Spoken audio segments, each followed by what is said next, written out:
It is a very odd medical problem. People whose noses usually work quite well suddenly not able to smell something fishy. Actually, fishy is too tame a word. What they fail to smell in this case stinks to high heavens. Fortunately, one nose still works. It belongs to Larry Barker, and it has sniffed out a foul-smelling scam.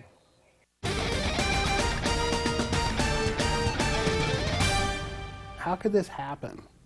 And we're going to find out how it happened. It does bother me, Mr. Barker. It does bother me tremendously. Were there enough red flags that somebody should have caught this?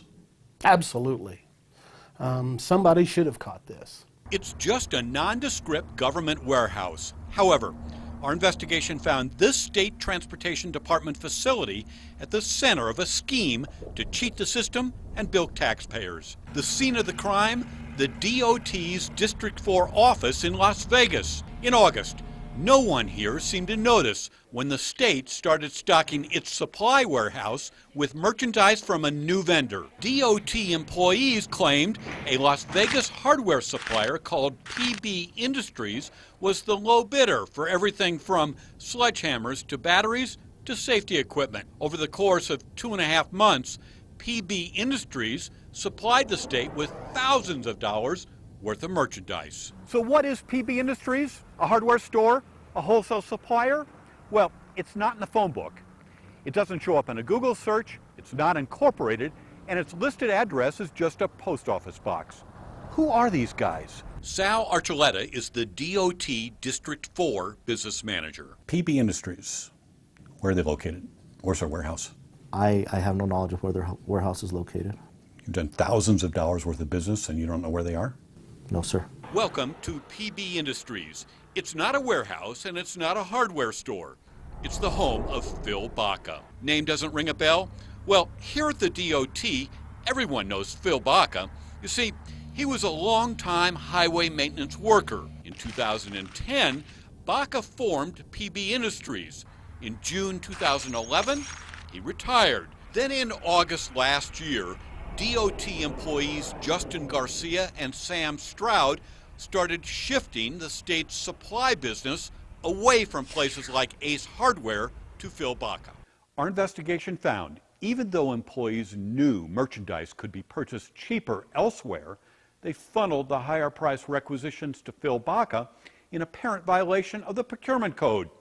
And even though the paperwork was approved by supervisors and reviewed by auditors, no one suspected a thing. For example, in July, the DOT bought earmuffs from a Pennsylvania supply house for $5.60 each. 2 months later, they bought the same product from PB Industries for $11.88. In July, DOT bought a sledgehammer from Ace Hardware for $32.88. In September, they purchased the same sledgehammer for $50. July, Air Gas Safety supplied the DOT 288 pairs of work gloves at 54 cents each. In October, the state purchased the gloves from PB Industries for $1.82 each. Sal Archuleta approved many of the transactions. Seemed like a good deal for taxpayers?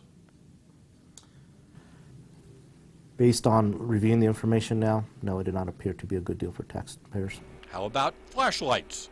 July, Ace Hardware of Santa Fe, $6.38 each. 3 months later, PB Industries, flashlights, $16.62 each. Good deal? No. And who approved that? I did. In September, the DOT purchased 50-pound drums of ice melt. Instead, PB Industries delivered 25-pound bags. The purchase order says that you bought 50 pounds of ice melt. Correct. And he supplies 25 pounds. Right. Is that by the book? No, it's not by the book. Somebody's cheating the system. Correct, and that's what we're gonna fix. The list goes on and on. Earplugs, brooms, bleach, batteries, safety glasses. The only thing I can say is I had the lowest bid. Phil Baca admits his only client is the DOT, but he says he's done nothing wrong. When I worked for the state and I dealt with a lot of vendors, we always went with the lowest bid. So I imagine they do the same thing. Yeah, but they didn't in this case. They didn't in this case. I don't know, sir. That's something that you'd have to ask Mr. Garcia. Following our investigation, DOT procurement employees Justin Garcia and Sam Stroud were briefly placed on paid administrative leave pending an internal Transportation Department investigation. How is it that nobody in a supervisory level at DOT noticed what was going on here? Well, number one, we weren't notified that Mr. Baca was the owner of this business. Number two, we failed to look at the price quotes. The issue is, are we being good stewards of taxpayer dollars? And in this case, I don't think we are. Paul Gray is the Transportation Department's Deputy Cabinet Secretary. I think one of the things that we need to do is look at our entire procurement process, particularly for small purchases, where purchasing agents have the latitude to be able to pick which vendors they choose to get quotes from. The Transportation Department's internal auditor is reviewing hundreds of work orders, bids, and requisitions to find out just what went wrong. And we're going to take corrective action to make sure it doesn't happen again, not just in District 4, but we're going to use this as a case study for all of our purchasing agents so that we have a good idea of what we're doing. When I spoke to our procurement bureau chief, his indication was this could have statewide ramification, and I said absolutely. Meanwhile, over at PB Industries, well, Phil Baca says business is a little slow right now. They told me that they were pretty well stocked, that they probably wouldn't be calling for a while. Larry Barker, KRQE News 13.